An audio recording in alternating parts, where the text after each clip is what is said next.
આજ રોજ રાજકોટના ત્રિકોણબાગ ખાતે હેલ્મેટ છે રાજકોટમાં કાયદો કાલથી લાગુ પડવાનો છે તેના માટે વિરોધ પ્રદર્શનમાં જેન્ટ્સ તથા લેડીઝો અહીંયા એકઠા થયા છે અને ભારત સરકારને એવી નમ્ર અપીલ છે અમારા બધાની કે સિટી માટે હેલ્મેટનો કાયદો બિનજરૂરી છે, કારણ કે એના ગેરફાયદા ઘણા છે, ઘણી બધી પ્રોબ્લેમ થાય એમ છે. આના પહેલાં પણ લાગુ કર્યો હતો ત્યારે પણ વિરોધ કરેલો જ હતો સિટીમાં હેલ્મેટનો.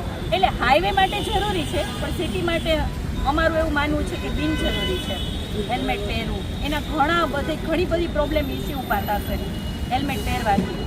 પહેલાં તો હેલ્મેટ પહેરીને લેડીઝો નીકળે, બાળકોને તેડવા નીકળે તો બાળકોને સાચવે. નાનું બાળક હોય તો આગળ ઊભું રાખ્યું હોય તો દેખાય નહીં, આજુબાજુમાં ટ્રાફિક સમસ્યા નડે, સફોકેશન પ્રોબ્લેમ થાય કે કોઈ ચીલ ઝડપ થવાની પણ શક્યતા છે. અત્યારે એ બી કેસ ઘણા થાય છે. કોઈ પર્સ ચોરી કરીને લઈ જાય, સાઈડમાંથી કટ કરીને લઈ જાય તો કેવી રીતે એનો સામનો કરવો અમારે? નહીં, એ બિલકુલ એવું જરૂરી નથી હેલ્મેટ પહેરવાથી રક્ષણ મળે, કારણ કે હેલ્મેટ પહેરવાથી વજન વધારે થવાથી બી, ચક્કર આવવાથી બી માણસને હેમો પહોંચે તો પણ પ્રોબ્લેમ થઈ શકે એમ છે. એવું જરૂરી નથી કે એક્સિડન્ટ થવાથી જ પ્રોબ્લેમ થાય.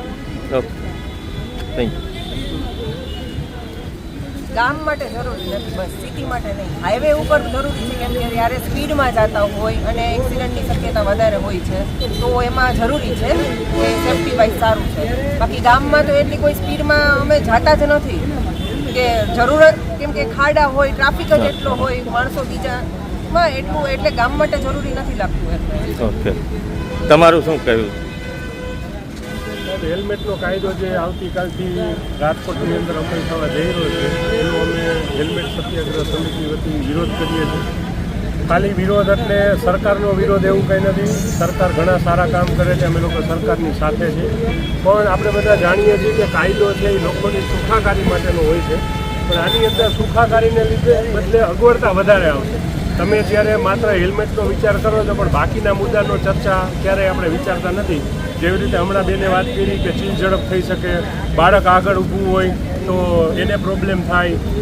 લૌકિક કાર્ય માટે તમે જાઓ છો તો શું કરશો? સ્મશાનમાં હેલ્મેટ ક્યાં મૂકવા જશો? હોસ્પિટલે તમે જાઓ છો તો હેલ્મેટ ક્યાં મૂકશો?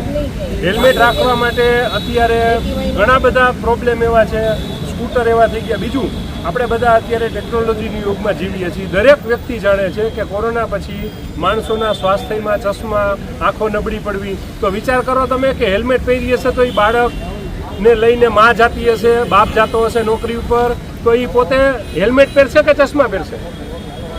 સિઝન નથી રહેતી, અત્યારે ભાદરવો મહિનો ચાલુ છે છતાંય બારે મેઘ ખાંગા થઈને વરસાદ આવે છે. તો હેલ્મેટની અંદર જ્યારે વરસાદનું પાણી આવશે તો એ હેલ્મેટ સંભાળશે કે પોતાની આંખ અને આગળનો રસ્તો સંભાળશે? રસ્તાઓ કેવા છે એ આપણે બધા જાણીએ છીએ. મારા કરતાં તમને લોકોને મીડિયાવાળાને જાજી ખબર છે કે રસ્તા કેવા છે. ચીલ ઝડપની જેવી રીતે વાત કરી એ પણ બનાવ બને છે. લૌકિક કાર્યએ જાઓ છો ત્યારે શું થાય છે એ પણ તમે વિચારી શકો છો. અને ઘણા બધા એવા મુદ્દા છે. વિચાર કરો, અત્યારે 45-48 ડિગ્રી તાપમાન જ્યારે ઉનાળામાં થાય છે ત્યારે શું કરશો? હેલ્મેટની અંદરથી પરસેવો આવશે ને માણસોને ચક્કર આવશે.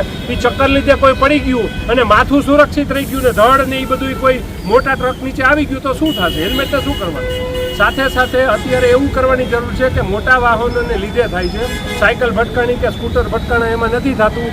મોટા વાહનોની જે રાજકોટની અંદર પ્રવેશબંધી છે આની કડક રીતે અમલવારી કરે અને મોટા વાહનોને સાચવીને હલાવવાનું કરે ને તો મારી દ્રષ્ટિએ કદાચ હેલ્મેટની જરૂરિયાત રહેશે પણ નહીં. Thank you. જાડેજા બાપુ, આપ શું કરો વ્યવસાયમાં? હું સસ્તાનાની દુકાન ચલાવું છું અને ઓલ ગુજરાત ફેરપ્લેસ ઓફ એસોસિએશનમાં મહામંત્રી છું.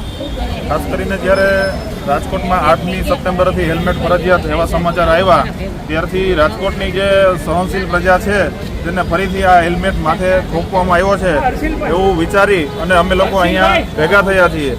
સરકારશ્રી દ્વારા વારંવાર ભૂતકાળમાં પણ હેલ્મેટ ફરજિયાત કરવામાં આવેલો અને પબ્લિકના પ્રચંડ રોષના કારણે આ કાયદો મુલતવી રાખવામાં આવ્યો.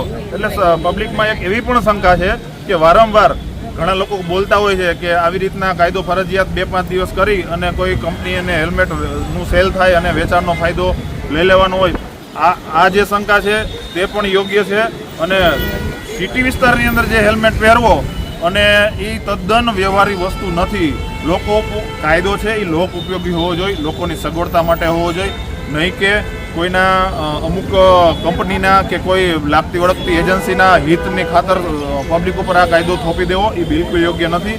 માટે અમે કોઈ પણ રાજકીય પક્ષની સાથે જોડાયેલા નથી અથવા તો રાજકીય પક્ષની સાથે જોડાયેલા છીએ તો એ પક્ષનો કે સરકારનો વિરોધ નથી કરતા. માત્ર ને માત્ર અમે એવું માનીએ છીએ કે હેલ્મેટ પહેરવાથી પારાવાર મુશ્કેલીઓ પડે છે. એના માટેથી અમે હેલ્મેટ નહીં પહેરી, એના માટેથી અમે સવિનય આ કાયદાનો ભંગ કરવા માગીએ છીએ અને આ કાયદો હટાવી લે એવી સરકારશ્રીને નમ્ર વિનંતી કરીએ છીએ.